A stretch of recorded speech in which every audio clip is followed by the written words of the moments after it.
In physical geography, a channel is a type of landform consisting of the outline of a path of relatively shallow and narrow body of fluid, most commonly the confine of a river delta, a strait. The word is cognate to canal, and sometimes shows in this form, e.g., the Hood Canal. Most examples of this are fjords in the Pacific Northwest. A notable exception is the Casiquiare Canal, all likely share borrowing from Spanish, Portuguese or French.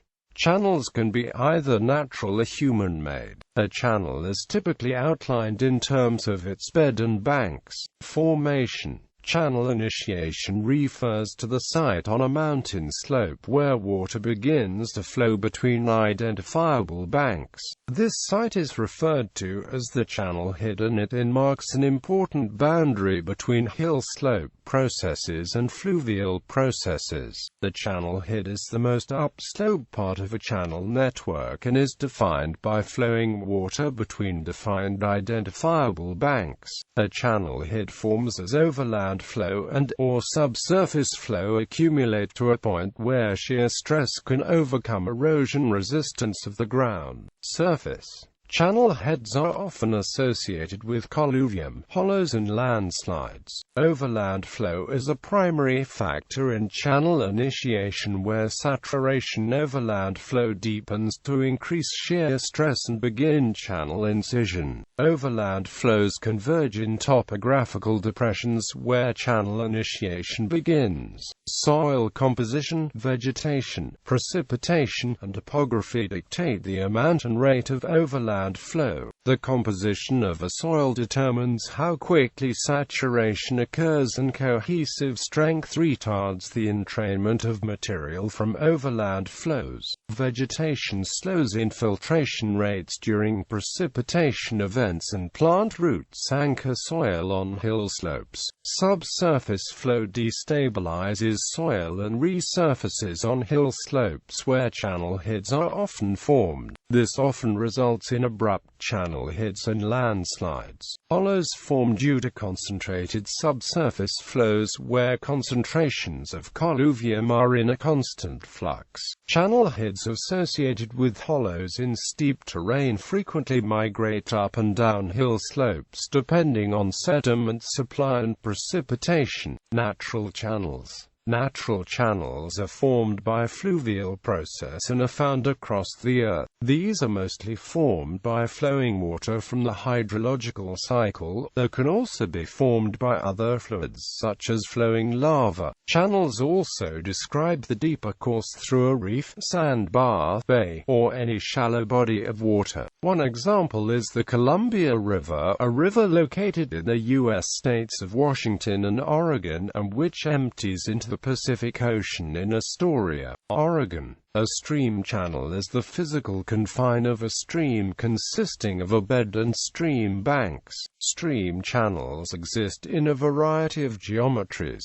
Stream channel development is controlled by both water and sediment movement. There is a difference between low-gradient streams and high-gradient streams. A wide variety of stream channel types can be distinguished. During floods, water flow may exceed the capacity of the channel, and flood waters will spill out of the channel and across the valley bottom. Floodplain, a drainage area. Water flow channels. The channel form is described in terms of geometry enclosed by the materials of its bed and banks. This form is under influence of two major forces: water discharge and sediment supply. For erodible channels, the mutual dependence of its parameters may be qualitatively described by the Lane's principle. The product of the sediment load and bed grain size is proportional to the product of discharge and channel slope.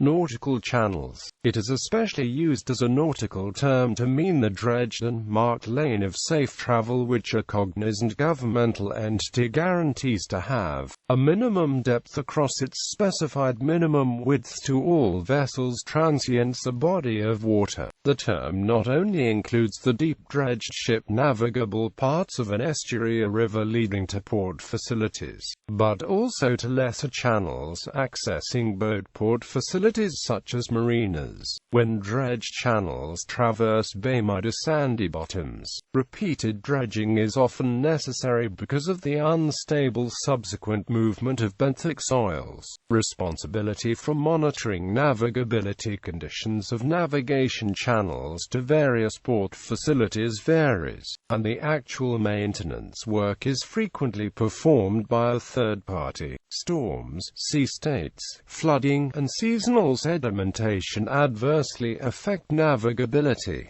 In the U.S., navigation channels are monitored and maintained by the United States Army Corps of Engineers, although dredging operations are often carried out by private contractors.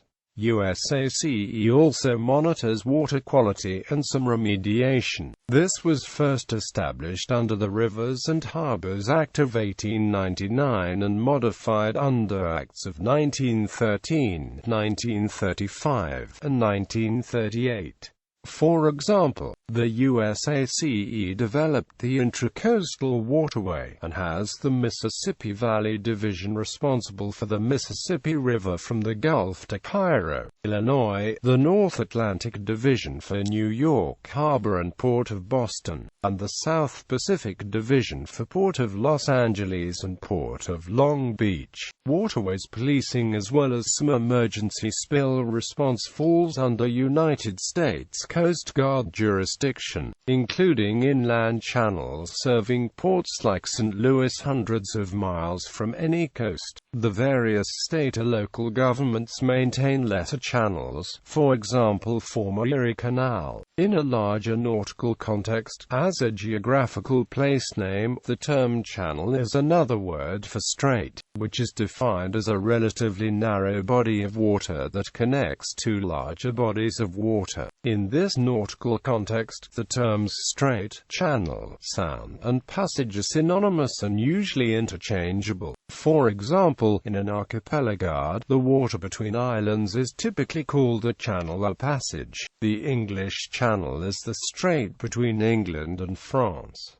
Extraterrestrial channels. Extraterrestrial natural channels are found elsewhere in the solar system than the Earth, and the longest and widest of which are the outflow channels on Mars and the channels of Venus, many of which are tens of kilometers wide. The exact formation of these large ancient channels is unknown, although it is theorized that those on Mars may have been formed due to catastrophic flooding, and on Venus by lava flow. In planetary science, the term rill is sometimes used for similar formations found on the Moon and Mercury that are of inconclusive origin. Channels have also been recently discovered on Titan. The Saturnian moon has the only known permanently active channels in the solar system other than Earth, the largest known of which is 400 kilometers in length.